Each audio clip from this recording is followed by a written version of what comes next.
Namaste everyone and a very happy and glowing evening. आप सभी का बहुत बहुत स्वागत है हमारे आज के ग्लो वेबिनार में। जैसा कि आप जानते हैं हार्टफुलनेस ये ग्लो वेबिनार्स का आयोजन करता है इसलिए ताकि हमारी जो व्यूअर्स हैं, सारी महिलाएं जो हैं हमारी, वो अपनी सर्वोच्च क्षमता तक पहुंचकर उसको प्राप्त कर सकें और अपने जीवन को बहुत अच्छे से खूबसूरती से जी सकें। ग्लो वेबिनार जिसका मतलब है glow, G stand for glowing and loving outstanding women. और ऐसे ही एक आउटस्टैंडिंग विमेन जो स्पीकर हैं वो हमारे साथ हैं आज, और उनके बारे में पहले मैं इंट्रोडक्शन देना चाहूंगी उनके बारे में, बिकॉज बहुत हाई प्रोफाइल हैं वो, और उनका नाम जो है वो मैडम आशा स्वरूप जी हैं। वो धर्मशाला से हैं। उनका जन्म जो है 1950 में एक कश्मीरी पंडित फैमिली में हुआ। 1971 में उन्होंने अपना मास्टर्स किया लिटरेचर में, एंड उसके बाद वो 1 साल तक वो लेक्चरर रही कॉलेज में, डीयू में, एंड उसके बाद 73 में वो आईएएस बनी। और आईएएस बनने के बाद उन्होंने बहुत सारे नेशनल और स्टेट लेवल पर बहुत सारे हायर पोजीशंस पे काम किया, सर्व किया, और 2010 में वो रिटायर हुई as a chief secretary Himachal Pradesh government. So I really would like to welcome Asha Swaroop madam on our show glow webinar. Welcome ma'am, hearty welcome. Thank you Meenu. मैं बहुत खुश हूँ कि मुझे आपने मौका दिया है कि मैं आपके ग्लो सेमिनार में भाग ले सकूं, और जो आपके हमारी जो स्त्रियां जो हैं उनके साथ उनको भी कुछ अपने जीवन के विषय में बता सकूं, और अगर उससे किसी को कोई प्रेरणा मिलती है तो वो बहुत अच्छी बात होगी। आपने मौका दिया है तो बहुत बहुत धन्यवाद मैम, आपने इतना समय निकाला हमारे लिए और आप हमारे इस ग्लो वेबिनार में आए।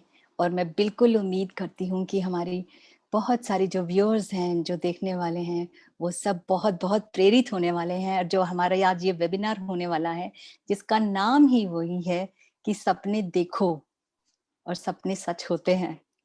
एक्चुअली हम सबको आदत है सपने देखने की, और सपना देखना बहुत अच्छी बात भी है और देखने चाहिए, तभी तो हम आगे बढ़ेंगे अब सपने देखते देखते, और वो सच भी होते हैं। यही लाइव एग्जाम्पल के लिए आज मैम हमारे साथ हैं, आशा मैम हमारे साथ हैं, और आज हम आशा मैम से बहुत सारी बातें करने वाले हैं। और मैं बिल्कुल उम्मीद करती हूँ कि हमारे जो व्यूअर्स हैं वो बहुत बहुत लाभान्वित होने वाले हैं आशा मैम की टॉक्स के साथ। जैसा कि उनका फेस दिखता है एकदम सात्विक और शांत, सही में वो ऐसी ही हैं अपने कैरेक्टर से।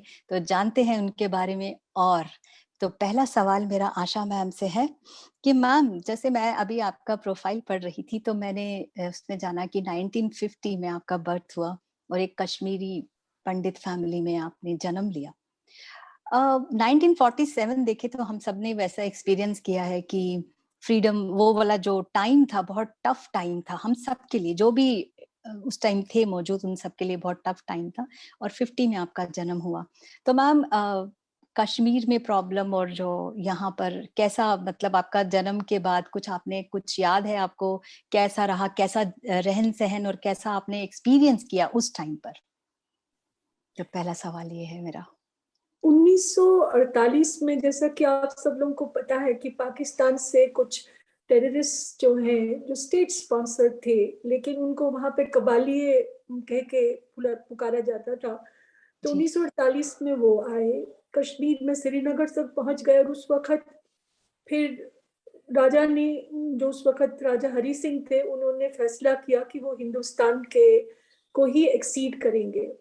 और जब ये निर्णय हुआ तो उसके बाद हमारी फौज वहां गई और वो उन लोगों को खदेड़ दिया गया, लेकिन पूरी तरह से खदेड़े नहीं गए, क्योंकि तभी हमारे पास एक हिस्सा है जो पाक ऑक्यूपाइड कश्मीर है। लेकिन उसके पश्चात जो सरकार बनी उसमें शेख अब्दुल्ला की सरकार थी उस वक्त, और मेरे पिता उस वक्त नौकरी में थे वहां। वो एक्साइज इंस्पेक्टर होते थे। लेकिन उनको कुछ दिन में ऐसा महसूस होने लगा कि ये सरकार जो है इस पे कश्मीरी पंडित्स के साथ जो है बराबरी का वातावरण, वो व्यवहार नहीं रहेगा। और वो खुद ऐसे ओवर एज हो गए थे किसी भी नौकरी के लिए, क्योंकि वो 30 वर्ष के करीब थे। पर उन्होंने निर्णय लिया कि मैं अपने बच्चों को जो है कम से कम इस वातावरण में नहीं पालना चाहूंगा।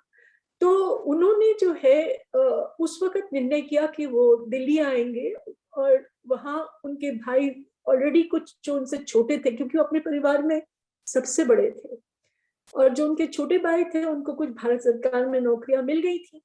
तो उन्होंने निर्णय किया कि मैं वो भी आएंगे, जिससे कि वो एक ऐसा अच्छा वातावरण अपने बच्चों को दे सके।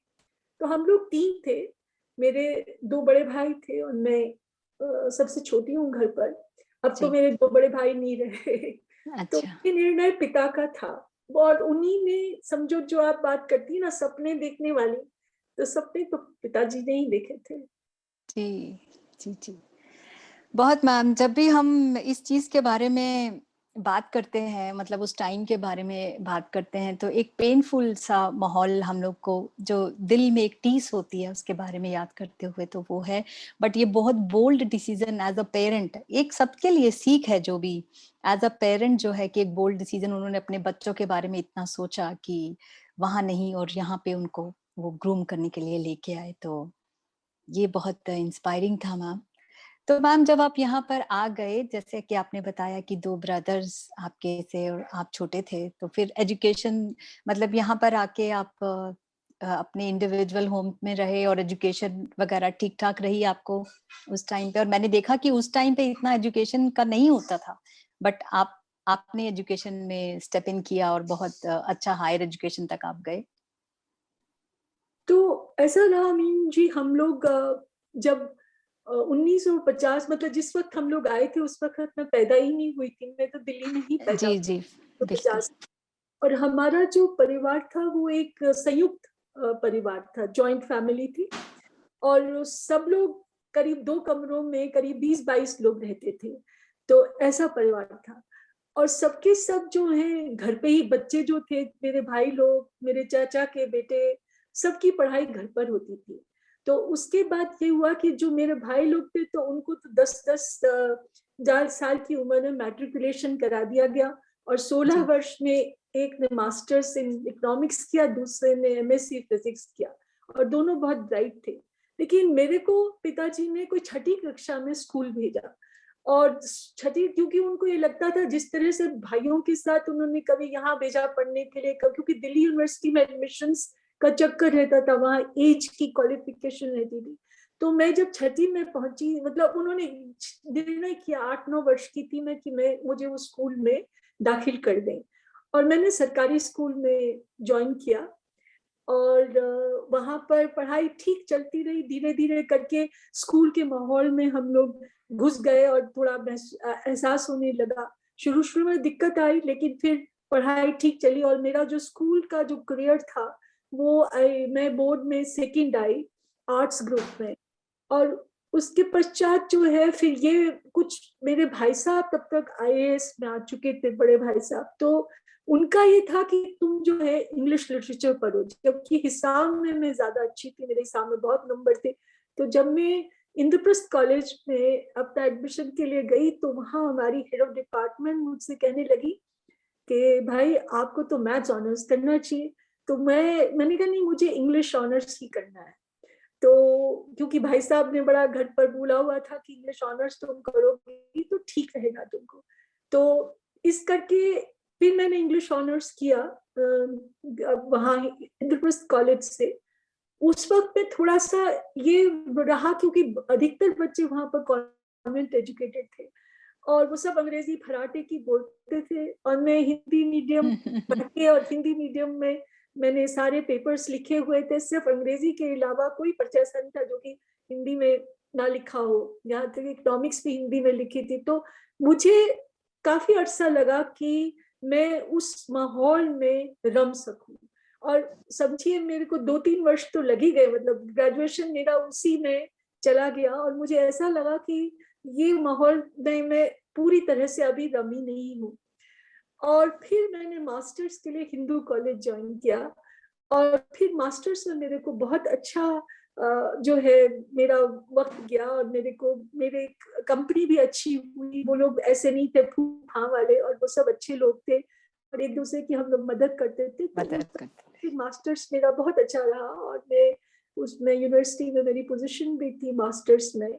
फिर उसके बाद आपने बता ही दिया सबको कि फिर मैंने हैं। कॉलेज का लेक्चरशिप ज्वाइन करी। तो जी मैम, आपके जो अभी आपने जवाब दिया उसमें मैं दो चीज़ों को मुझे बहुत जो छुआ वो ये छुआ कि जैसे आपकी जॉइंट फैमिली की बात करते हैं, आज हमारे देश में ज्यादातर न्यूक्लियर फैमिलीज हैं, और आजकल का ट्रेंड ऐसा हो गया है कि न्यूक्लियर फैमिलीज में ही सब लोग रहना चाहते हैं, जबकि जॉइंट फैमिली में रहने के दुख सुख में हम सब एक दूसरे के साथी होते हैं जॉइंट फैमिली में। तो वो आपने अच्छे खासा उसको एक्सपीरियंस किया जॉइंट फैमिली में रहकर। तो ये एक मुझे बहुत अच्छी चीज लगी कि आप जॉइंट फैमिली में थे, और जॉइंट फैमिली में उस टाइम पे, जिस टाइम पे आप इतना पेनफुल टाइम था, और उसने आपने इकट्ठे मिलकर उसको निकाला, वहां से आप निकले। तो उससे बहुत चीजें, आजकल क्या है ना कि देखा जाए तो लोगों को ढूंढना पड़ता है कि अपने आप को बिजी कैसे रखें। डिप्रेशन बहुत अच्छा फैशनेबल वर्ड हो गया आजकल, पर पहले जब जॉइंट फैमिलीज होती थी मैम, तो ये तो वर्ड मुझे लगता है कि फॉरेन वर्ड होता था, कभी कोई सुनता ही नहीं था, अपने में इतना सब लोग बिजी, एंटरटेनिंग रहता था सब कुछ। तो ये जो चीज है हम लोग जरूर मिस करते हैं, और मुझे लगता है कि हमारे व्यूअर्स को जो है कि जॉइंट फैमिली के लिए मैं तो, हम लोग यही विश करते हैं ग्लो में और हार्टफुलनेस में, we have a big family, कि उसी के साथ जब हम रहने लगते हैं एक दूसरे के साथ तो बहुत कुछ सीखने लगते हैं मैम। तो अभी एक चीज मैम आपने और बताई कि आपने सरकारी स्कूल से आपने पहले वो किया, गवर्नमेंट स्कूल में थे आप, उसके बाद आप लिटरेचर में straight away to English literature. आजकल मैम मैंने देखा है कि specially in Hindi Hindi belt एक इंग्लिश का बहुत बड़ा फोबिया है। हम लोग को लगता है कि बिकॉज ऑफ एनी सर्कमस्टांसेस हम घर पर, चाहे अगर हम गवर्नमेंट स्कूल में भी जाते हैं, तो हमारा दिमाग में ना एक स्टैग्नेशन हो जाती है कि हम इंग्लिश तो मतलब हो ही नहीं पाएगा। तो ऐसा मतलब रहता है आज भी, मतलब आपके टाइम की बात नहीं है, आज भी यही रहता है कि जो गवर्नमेंट स्कूल जाने वाले बच्चे ना एक तरह का बैरियर बना लेते हैं। गर्ल्स सब बैरियर बना लेती है कि अरे ये तो इंग्लिश स्पोकन है, अपना तो चलेगा नहीं। बट आपको मैंने देखा है, अभी अभी आप बता ही रहे थे कि कैसे आपने इंग्लिश में स्विच किया, इंग्लिश लिटरेचर में किया, और उसके बाद मास्टर्स किया, और I know how you speak in English, मैं आपकी इंग्लिश को बहुत अच्छे से जानती हूँ। तो बहुत बढ़िया। तो मैम आप कुछ मैसेज देंगे हमारे व्यूअर्स को कि वो इंग्लिश के इतना भागना चाहिए या डरना चाहिए उनको, कि क्या करना चाहिए उनको? असल में देखो मीनू, मैं बहुत लकी थी कि मेरे पिताजी जो थे ना, उनकी अंग्रेजी बहुत बढ़िया थी। और असल में अगर आपकी बेसिक्स ठीक हो ना, जैसे कि ग्रामर जो होती है ना, वो जिसको कि हम लोग बहुत इम्पोर्टेंस नहीं देते, अगर आपका ग्रामर ठीक है, अगर आप अपनी वोकेबलरी पर ध्यान दें कि भाई जी आपने नए शब्द सीखने हैं, तो अंग्रेजी भाषा इतनी मुश्किल भाषा नहीं है। It is something which you can learn very easily, बड़ा आसानी से उसको सीख सकते हैं। और जो लोग जो अच्छे स्कूलों में पढ़ते हैं, ये जरूरी नहीं है कि उनके ग्रामर और उनके वोकेबलरी अच्छी हो, ये तो हम पर है जी ना। अगर हम अपने ग्रामर पे जो है ध्यान दें और अपनी वोकेबलरी बढ़ाने की कोशिश करें। उस जमाने में एक रीडर्स डाइजेस्ट में एक आता था, हर बार पेज आता था शुरू में, जिसमें शब्द होते थे, वो क्या नए नए शब्द। दूसरा, हमारे पिताजी वो ले आते थे किताब, words of power, and with in 6 weeks, कुछ इस किस्म की किताबें वो ले आते थे। तो फिर हम लोग उनको पढ़ते थे, तो उससे आप नए नए शब्द सीखते थे। सीख सकते तो हैं। वोकेबलरी पर जोर देना और ग्रामर पे जोर देना, ये तो हमारे हाथ में है। एक बार हमको बेसिक्स आ जाए तो आप अंग्रेजी भाषा पे आपका कमांड हो जाता है। ये जरूर है कि जैसा मैं मीनू आपको उस दिन सुना रही थी कि जी आपका प्रोनाउंसिएशन, आपका उच्चारण जो है वो इतना अच्छा ना रहो। तो जब आप अंग्रेजी में शब्द कोई बोले, तो हो सकता है जो अंग्रेजी स्कूलों से पढ़े हुए हों उनको वो सही ना लगे, लेकिन अंग्रेजी भाषा तो आप अच्छी लिख सकते हैं, पढ़ सकते हैं और बोल सकते हैं, उसमें कोई ऐसा नहीं है। जी जी जी, थैंक यू मैम। और हमारे व्यूअर्स बिल्कुल ना डरे इंग्लिश से। मैं बहुत लोगों से मैम हम जब मिलते हैं, और आपने भी एक्सपीरियंस किया होगा, तो मैम ने बहुत अच्छी टिप्स दी हैं हमें कि अपनी वोकैब पे काम करिए। बस जरूरत है आपको डेली थोड़ा थोड़ा कुछ काम करने के लिए, और वैसे भी ग्लोबल लैंग्वेज है इंग्लिश, तो आना ही चाहिए सबको और बिल्कुल मुश्किल नहीं है जैसा कि मैम ने बताया, तो हमारे व्यूअर्स इस चीज़ का फ़ायदा बिल्कुल उठा सकते हैं। तो मैम एक चीज़ अगला सवाल ये आता है कि जैसे आपने लेक्चररशिप जॉइन कर ली, आपने हिंदू कॉलेज में एज़ अ लेक्चरर काम किया। उसके साथ ही मैं देख रही थी कि 71 में आपने काम किया और 73 में आप आईएएस भी बन गए। मतलब आप काम करते-करते आईएएस की आई एम श्योर कि उस टाइम भी आईएएस की पढ़ाई काफ़ी टफ होती होगी और कॉम्पिटिशन रहता होगा काफ़ी। तो कैसे मैनेज किया? What is your takeaway and कैसे क्या शेयर करना चाहेंगे हमारे व्यूअर्स के साथ कि कैसे मेहनत करनी चाहिए? आईएएस एस्पिरेंट्स जो हैं, उनके लिए मैम आपका क्या टिप्स हैं?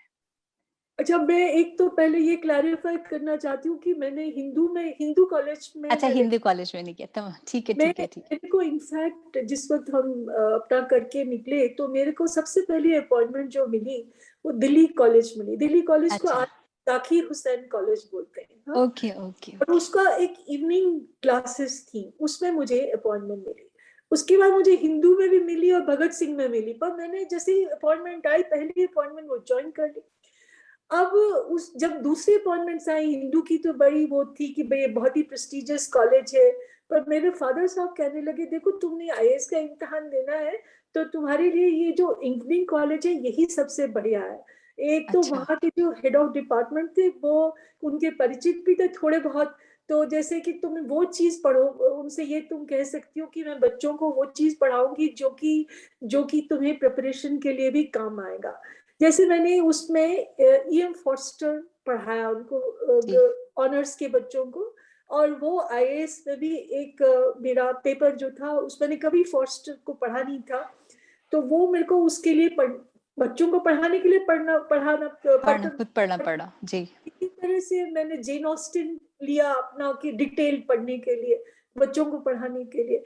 तो और इवनिंग कॉलेज था, तो मेरा समय जो दिन का समय था वो तैयारी में अच्छा, जाता था। वो और तैयारी में। शाम को मैं करीब घर से 4:30 बजे के करीब निकलती थी और रात को कोई 9:30 तक वापस आती थी। और जो ये हमारे जो हेड ऑफ डिपार्टमेंट थे, वो भी उसी बस पर लौटते थे जिस बस पर मैं लौटती थी। तो जी, इसलिए जी, जो जी। है वो कोई डर नहीं होता था। कोई कभी कभार जो है मेरे पिताजी वहां बस स्टैंड पे मिल लेते थे मुझको आके। तो वो उस तरह से चला सिलसिला।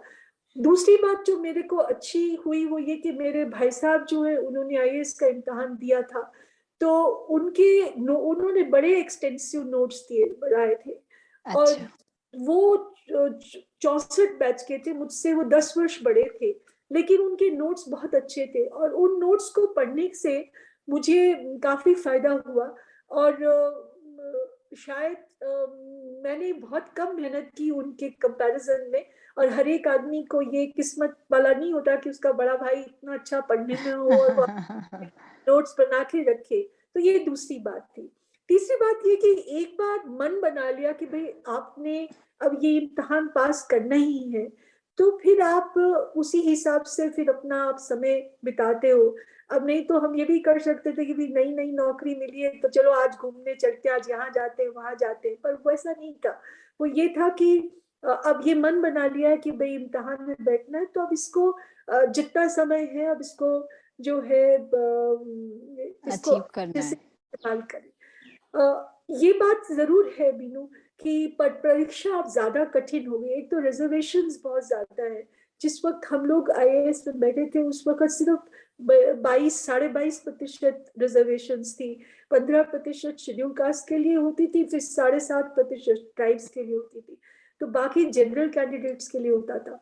अब जो है रिजर्वेशन ओबीसी और पता नहीं मतलब 50% बहुत सारी कैटेगरीज के लिए बहुत करेक्ट। हो गया है। जी, जिसकी वजह से जो है जो जनरल की सीट्स है वो कम हो गई है। जहां तक रही बात, अगर इसमें कोई टिप्स देने वाली बात है कि जो लोग इम्तहान के लिए तैयारी करना, एक तो शुरू में ही निश्चय, जैसे मेरे ब्रदर ने 10 वर्ष की आयु में निश्चय कर लिया था कि वो आईएएस में बैठेंगे, तो वो बचपन से ही अपने आप को तैयार कर रहे थे। जब मैट्रिकुलेशन का एग्जाम हुआ तो उसके पश्चात से ही वो अपने को तैयार कर रहे थे। जो मेरा निर्णय था वो इतना पुराना नहीं था। मेरा निर्णय मेरे पिता द्वारा, मैं तो लेक्चरर ही बनना चाहती थी, पर लेकिन उनको सूझा कि इसको इम्तिहान दिला देते। तो उनकी उनका जो ये सपना था और मैंने इम्तिहान उनके सपने पर देने दिया। अब मैं जहां तक इम्तिहान की तैयारी करने की बात है, उसके लिए मैं बच्चों को ये कहूंगी, जीके, क्योंकि जनरल स्टडीज या जीके जिसको जनरल नॉलेज बोलते हैं, वो सबसे कठिन और वास्ट सब्जेक्ट है। उसके लिए जब जब आप 10वीं कक्षा की पुस्तकें होती हैं, एनसीईआरटी की पुस्तकें, उनको अच्छे से चार्ट लेना चाहिए, क्योंकि उसी पर संबंधित बहुत से सवाल होते हैं। मतलब ये कोई ऐसा नहीं है कि, पर लेकिन मतलब वो बहुत ही हेल्पफुल है।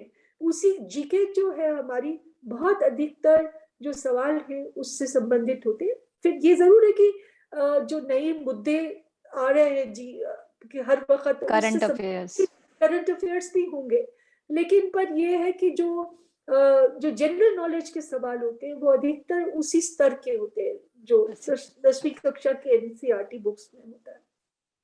तो हमारे जो आईएएस प्रिपरेशन कर रहे हैं व्यूअर्स के लिए, ये मैम ने बहुत अच्छी अच्छी टिप्स दी हैं। सबसे पहली टिप तो ये है कि you should have set your goal much earlier. बहुत पहले ही अपने गोल सेट करिए और उसके बाद पूरे डिटर्मिनेशन के साथ, मैम ने बहुत अच्छे एग्जाम्पल दिए हैं, पूरे डिटर्मिनेशन के साथ उसको परस्यू करिए। उन्होंने 2 एग्जाम्पल दिए अपने ब्रदर का भी, जिन्होंने 10th में ही डिसाइड कर लिया था, और उनका जब इतना लेटर ऑन उन्होंने डिसाइड किया, even then she was able to achieve it with her full determination. तो एक संकल्प जो है वो करने की जरूरत है।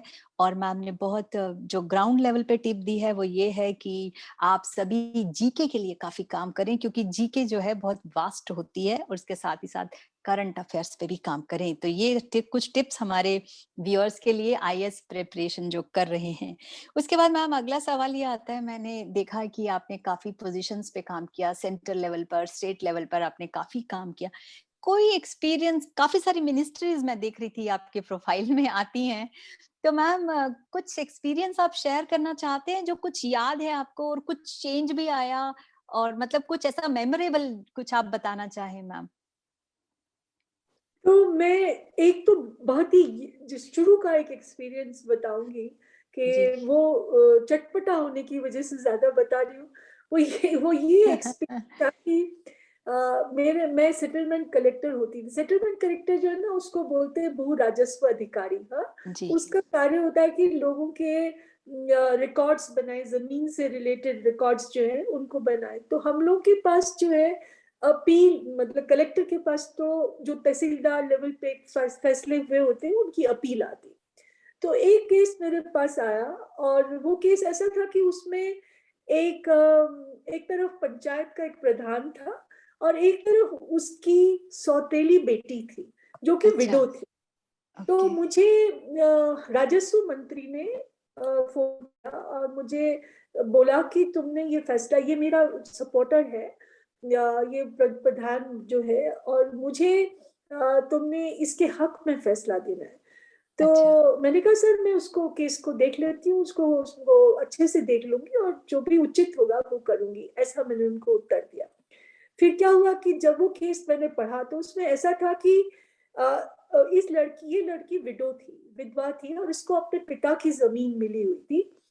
और वो जो आदमी था उसने इसकी माँ से शादी करी थी, जो ये पंच था, प्रधान था, उसकी प्रधान। माँ से शादी करी थी। तो एक्चुअली वो अपनी जमीन पर, अपनी बेटी की जमीन पर अपने आप को एक मुजाहरा मुजाहरा होता है कि जो कि काश्तकार है वैसा दिखा रहा था।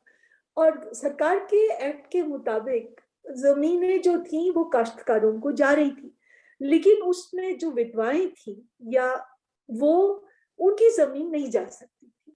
अब इस केस में वो विधवा भी थी, दूसरा वो उसका एक्चुअली सौतेला पिता था, तो वो काश्तकार नहीं हो सकता था। और वो बिल्कुल गलत था कि वो उसकी जमीन को हड़पने की कोशिश कर रहा था, जो कि उसको अपने पिता से मिली। अच्छा। और जी। एज ए वुमन मुझे बड़ा अफसोस हुआ कि ये देखो कैसा अजीब आदमी है, कि जैसे ये अपनी विधवा बेटी की, मतलब उसको उसको उसके साथ ये जाति कर रहा है।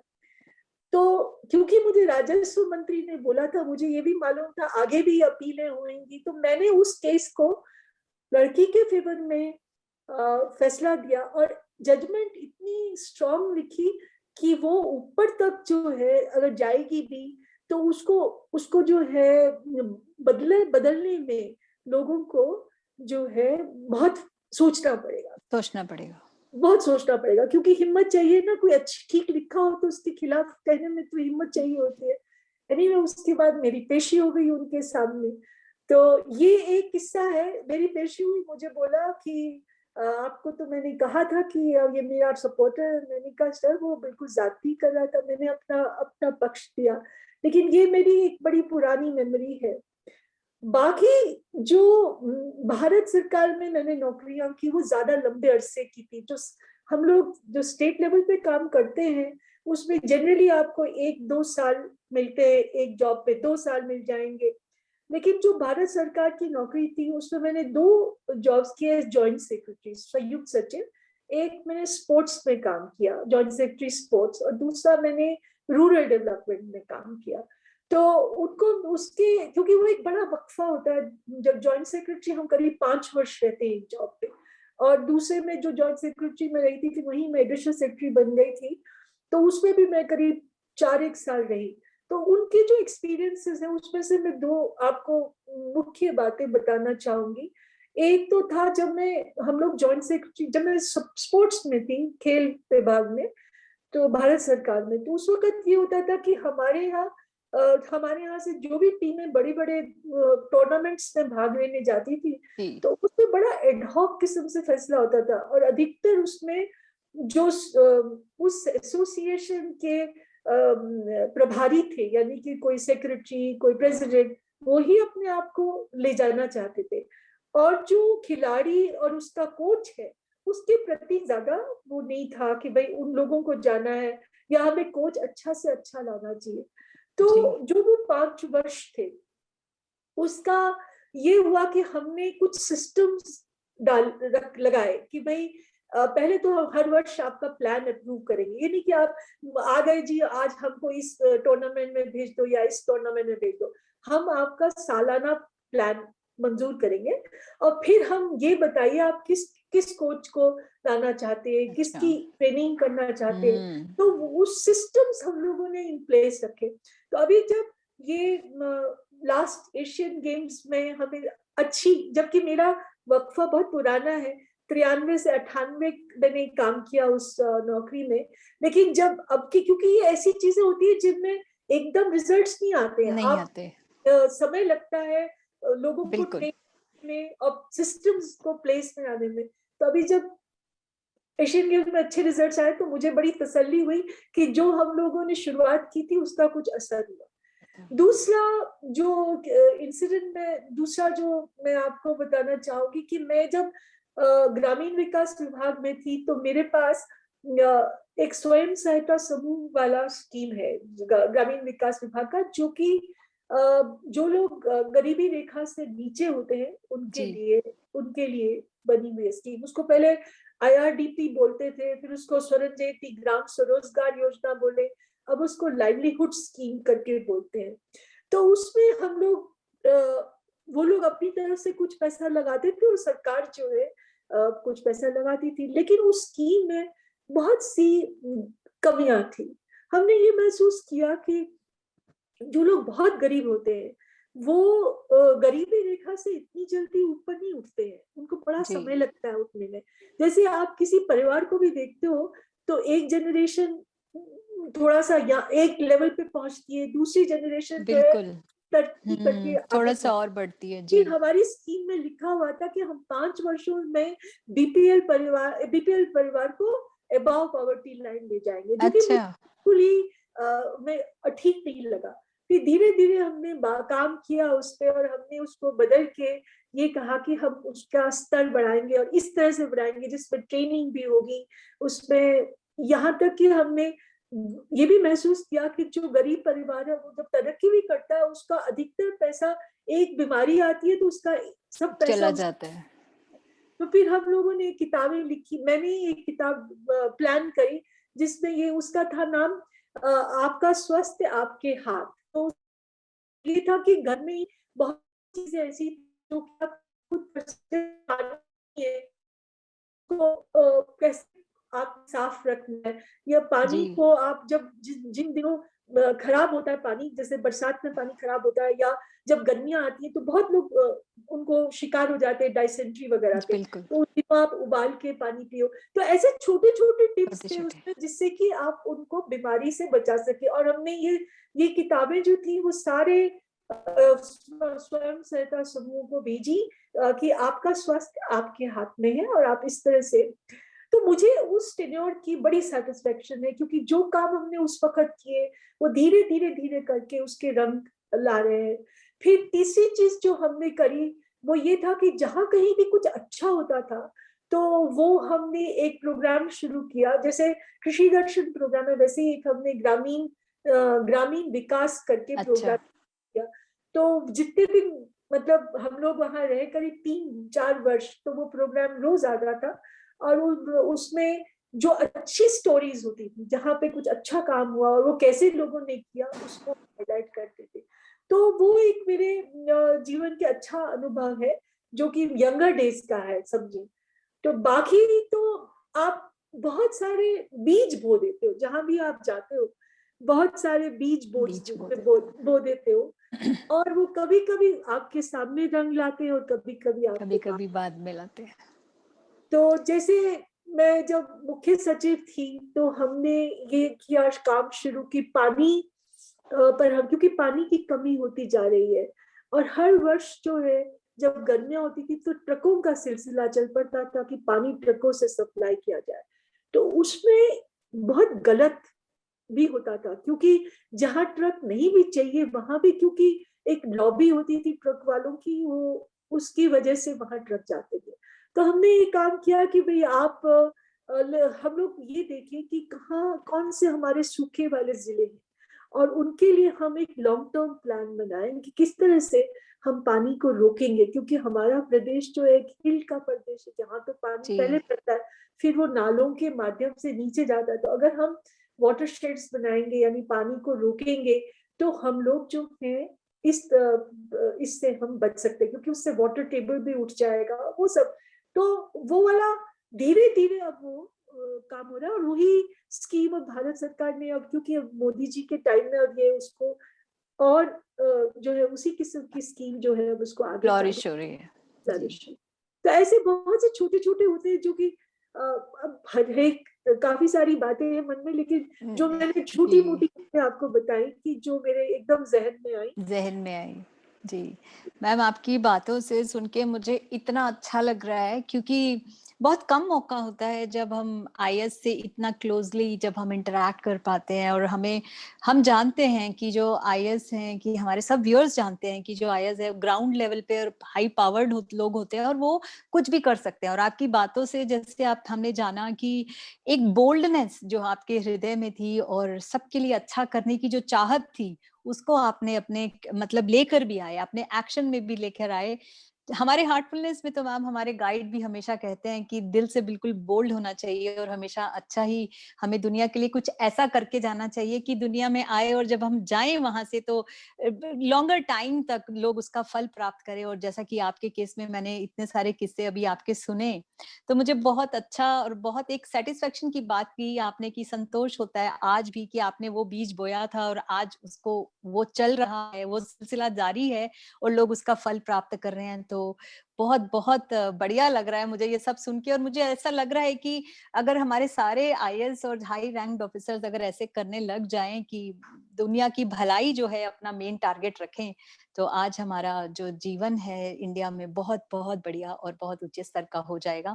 और हमारी महिलाएं तो आपको देखकर, आपको सुनकर इतनी प्रेरित होने वाली है ना, कि एक महिला जो किसी से नहीं डरी और अपना जो मन को फॉलो किया और दुनिया के वेलफेयर के लिए काम किया।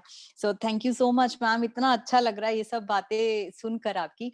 मैम एक क्वेश्चन मैं आपको और करना चाहूंगी, आपने काफी सारे एक्सपीरियंसेस यहाँ शेयर किए जो आपके सेंट्रल लेवल पे या स्टेट लेवल पे काम करने के साथ है।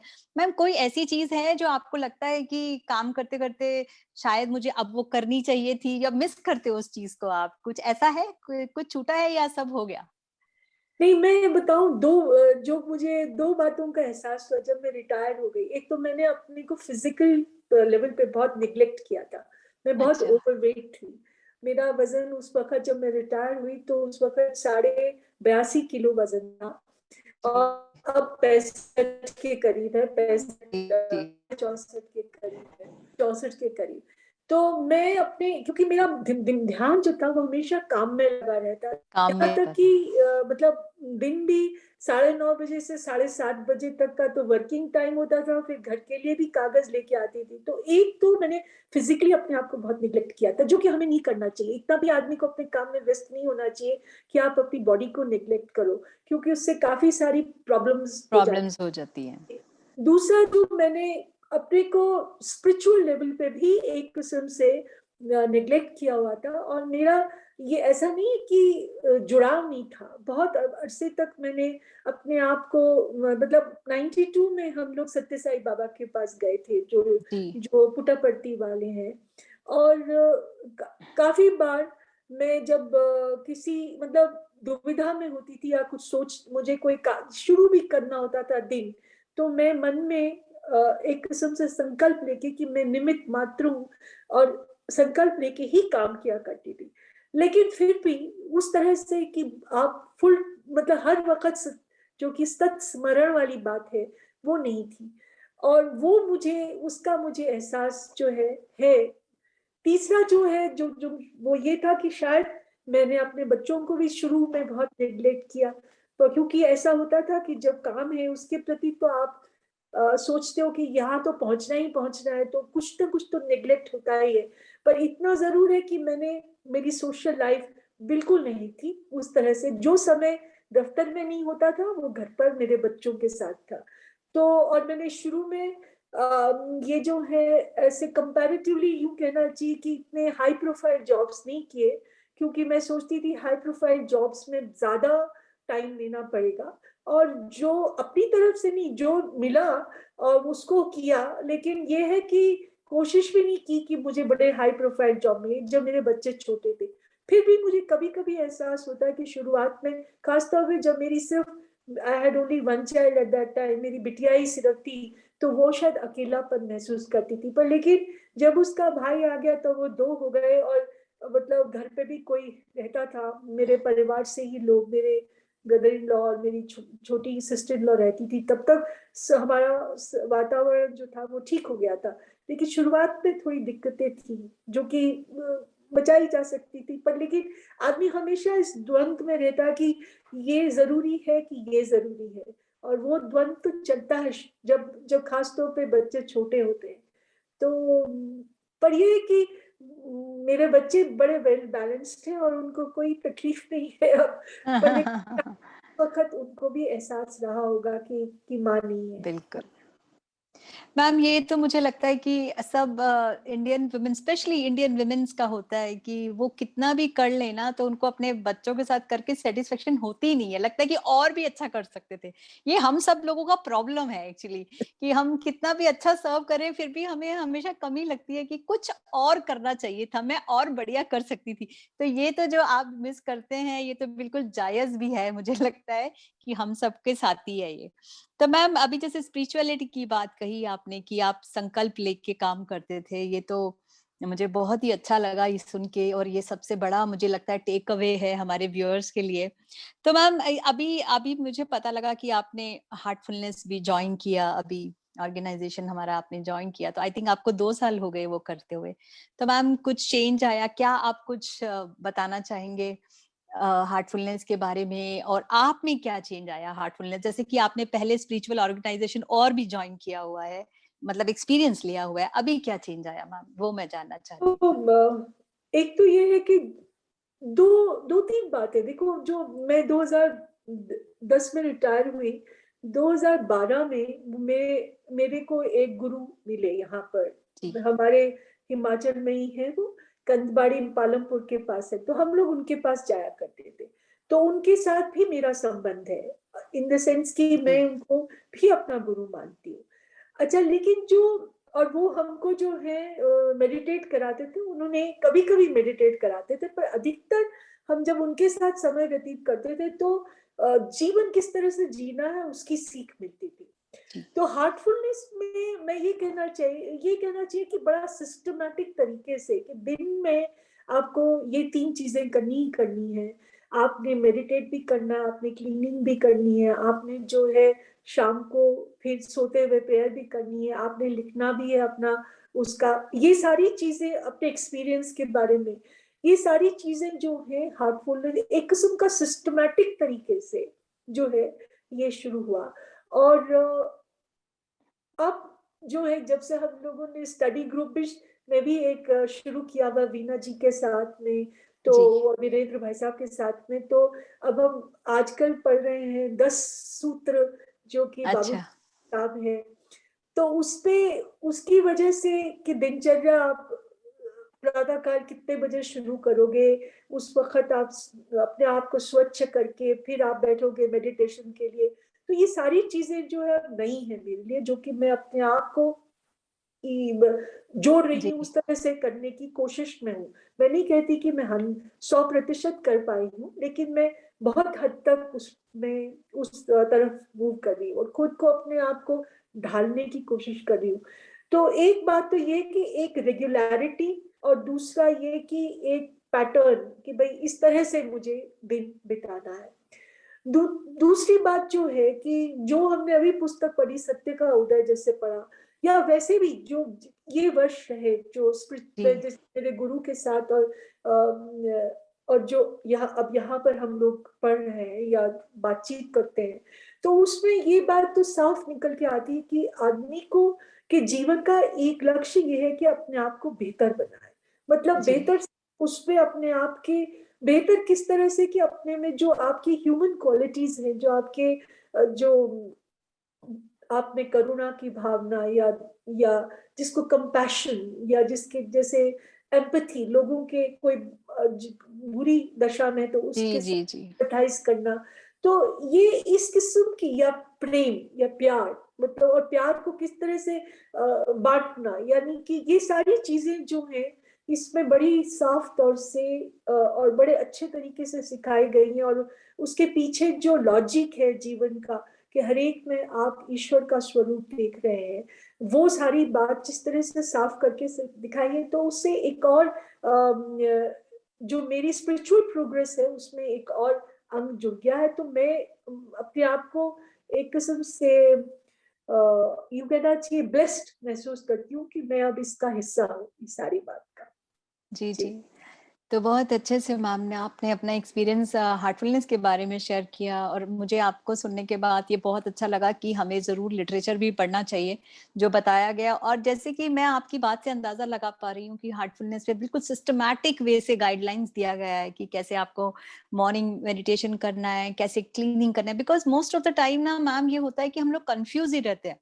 यूट्यूब पे देखें या इधर जाएँ कि समझ में नहीं आता है कि क्या करें, क्या नहीं करें। But now heartfulness has has come up with the plan कि आपको ये करना है and the result would be that you will find a change into yourselves।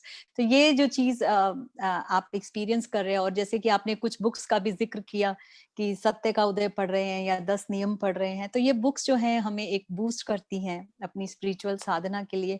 बिल्कुल सही बात कही आपने कि हम मटेरियली कितना भी हाई हो जाए मैम, एक गहरा संतोष जो है अपने मन में वो स्पिरिचुअलिटी से ही आता है।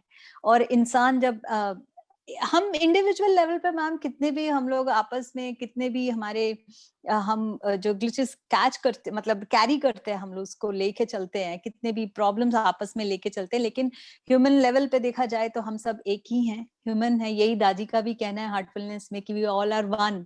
और ह्यूमन बीइंग का ही हेल्प करना चाहिए। ये दिस इज आवर ड्यूटी, कर्तव्य।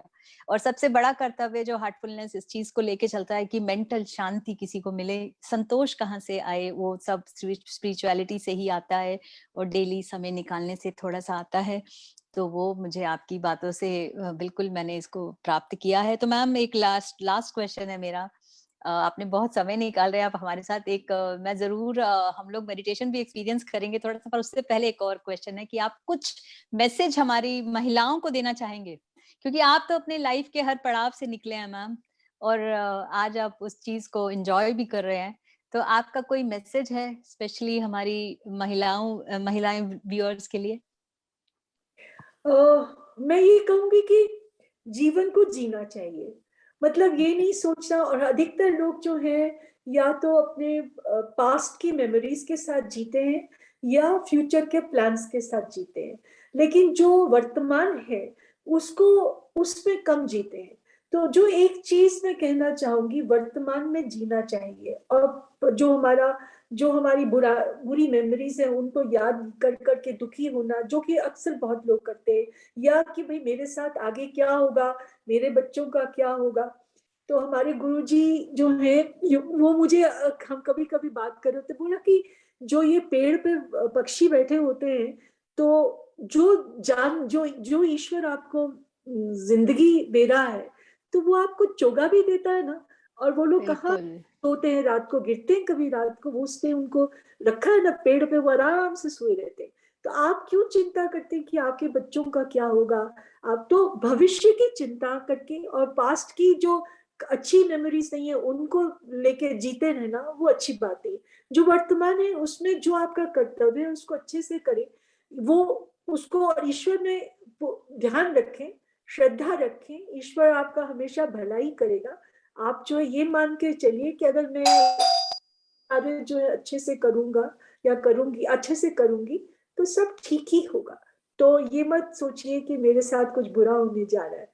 तो यही मेरा मैसेज है। दूसरा मैं ये भी कहूंगी, जो कि मैं अपने में कभी कभार मिस करती हूँ, कि हम लोग ये सोचते हैं, प्लान करते हैं कि अब समय अच्छा आएगा तो फिर मैं वहां घूमने जाऊंगी, वहां ये करूंगी। थोड़ा बहुत आदमी को ना अपने लिए भी समय निकाल लेना चाहिए, थोड़ा बहुत अपने, जो कि स्त्रियां बहुत कम निकालती हैं। और वो हमेशा ये सोचती है कि ऐसा समय आने जा रहा है जबकि वो बिल्कुल फ्री होंगी, और फिर जो है फिर वो चीज करेंगी जो उनको करने का मन था। किसी को गाना सीखने का मन हो तो वो गाना सीखे, किसी को मन हो तो डांस सीखे, और किसी को पेंट करने का मन हो तो वो पेंट करे। लेकिन अपनी जो मन की इच्छाएं हैं उनको भी साथ साथ जो है समय देना चाहिए, क्योंकि वो फिर दबी की दबी रह जाती है। तो उसके लिए भी थोड़ा समय निकालना, जिससे आपको अपनी आंतरिक खुशी जो है वो मिल सके। जी। बहुत बढ़िया मैसेजेस मैम ने हमें दो दे दिए हैं, और बिल्कुल आपको जो मास्टर कहते हैं, हमारे जो दादी कहते हैं, follow the dictums of your heart, जो वो बताते हैं हमें, तो बिल्कुल जो दिल करे वो करना चाहिए। और मैम ने बताया कि इस प्रेजेंट में जीने की आदत डालिए, अपने पूरे एक्सपीरियंस के साथ मैम बता रही हैं, क्योंकि बाद में ऐसा ना हो कि हम फिर से कैरी करें कि तब हमारे पास समय था और तब हमने किया नहीं। तो अपने बिजी शेड्यूल में से अपने लिए थोड़ा समय निकालिए, और डांस करने का दिल चाहे तो जरूर डांस करना सीखिए, सिंगिंग सीखिए, पेंटिंग सीखिए, लेकिन करिए जरूर, क्योंकि वो वाले पल ऐसे हैं जो आपको रिफ्रेश कर जाते हैं। तो ये वाले अपने शेड्यूल में डालिए। और साथ में मैम ने बताया कि स्पिरिचुअलिटी की बहुत बहुत अहमियत है हमारी जिंदगी में, उसके बिना नहीं चल पाएगा। तो थोड़ा समय अपने लिए निकालिए, प्रेजेंट में जिए और ईश्वर पे विश्वास रखें। और मैम आपकी बातों से मुझे एक चीज और भी पता लगी कि जैसे आपने बताया कि आपके गुरु हैं जिनको आप फॉलो करते हैं, जो आप मतलब उनकी बातें आप बता रहे थे हमें, लिव इन द प्रेजेंट भी उनमें से एक बात है।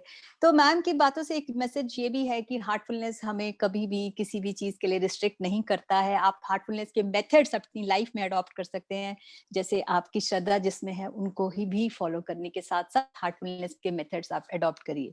जी मैम, आप कुछ बोलना चाह रहे थे? जी। नीतू जी, मैं ये कहना चाह रही थी, दादी से तो अभी मुलाकात नहीं हुई, लेकिन मेरे गुरुजी जो है उनसे मैं महीने में एक बार मिल जाती हूँ। वेरी तो गुड।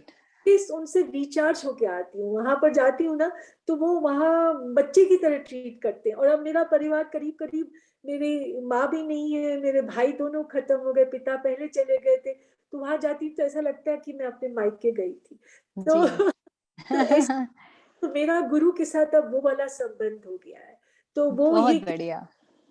तो दादी से तो अभी मिले नहीं, दादी से तो यूट्यूब पे ही मिले हैं। अभी उनसे भी मिलने का।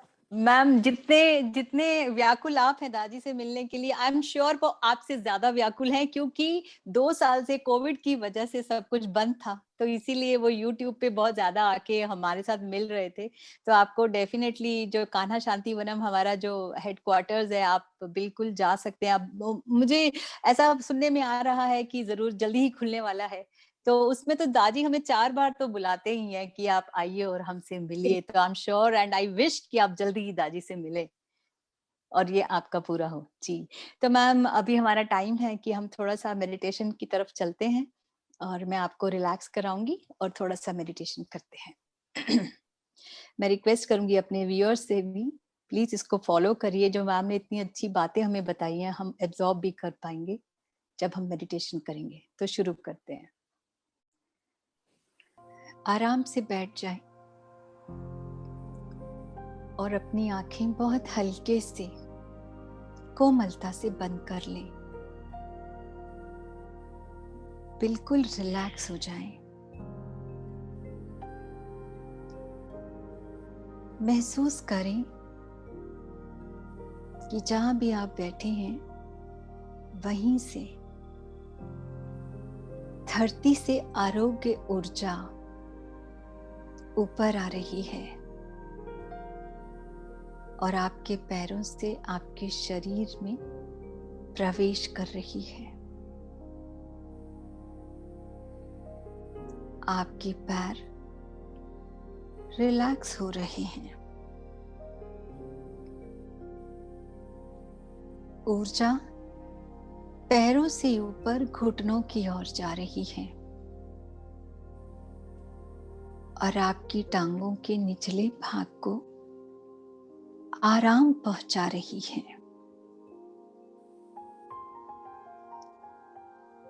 आपके घुटने आराम का अनुभव कर रहे हैं।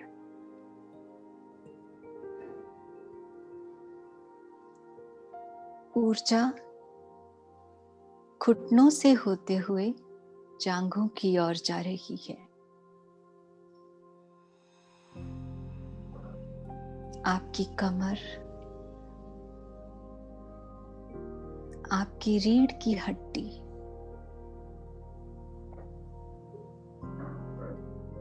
आपकी पीठ, यह ऊर्जा आपकी पूरी पीठ में फैल रही है। पीठ से होते हुए ऊर्जा पेट की ओर आ रही है।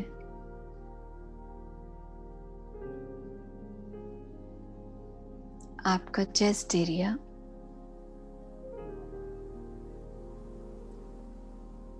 कंधों को ढीला छोड़ दें।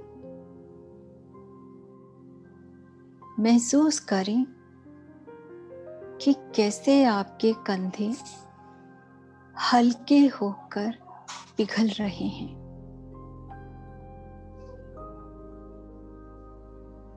ऊर्जा कंधों से होते हुए बाहों की ओर आ रही है। ऊपर की बाहें, कोहनी, आगे की बाहें, आपकी कलाई, हाथ, उंगलियां और उंगलियों से बाहर की ओर प्रवाहित हो रही है। गर्दन की मांसपेशियों को ढीला छोड़ दें।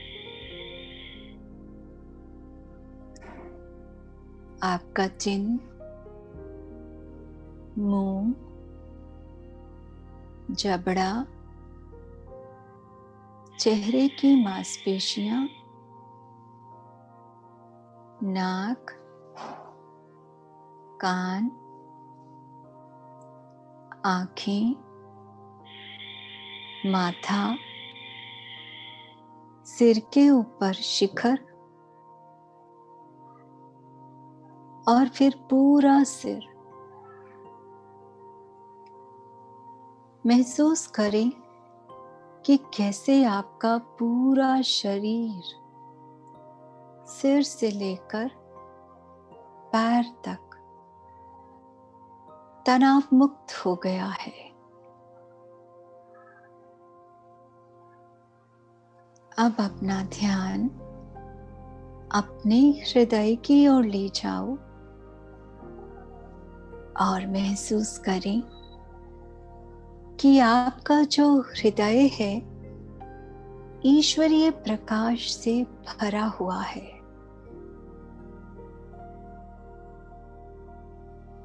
और यह प्रकाश आपको अपनी ओर खींच रहा है।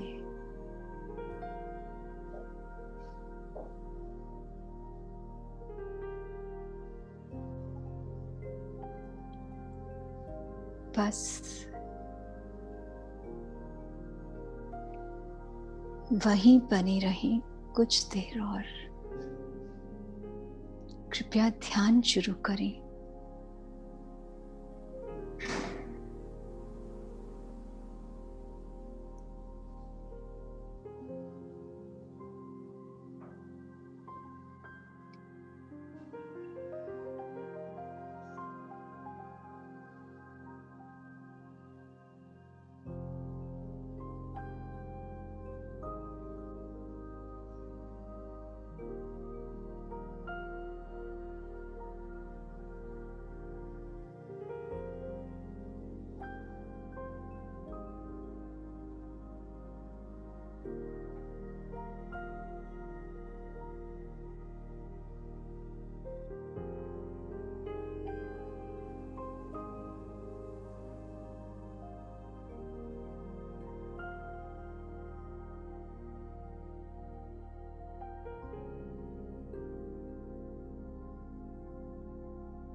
अब अपनी आंखें बंद ही रखें और अपना ध्यान बाहर की ओर ले आएं और महसूस करें कि जैसा ध्यान करते हुए आपको लग रहा था, महसूस हो रहा था, आपके हृदय में जो अवस्था बनी थी वही अवस्था आपके पूरे शरीर में फैल रही है। सिर से लेकर पैर तक।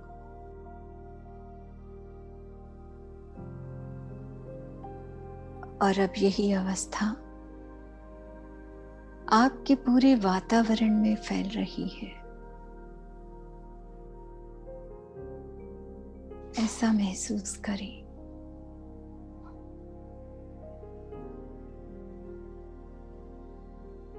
आपका पूरा वातावरण इस अवस्था से भर गया है।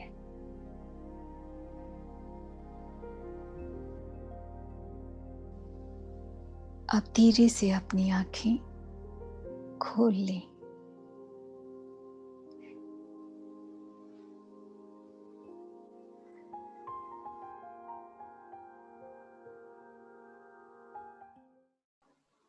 तो मैम, आपका बहुत बहुत धन्यवाद हमारे साथ आज जुड़ने के लिए।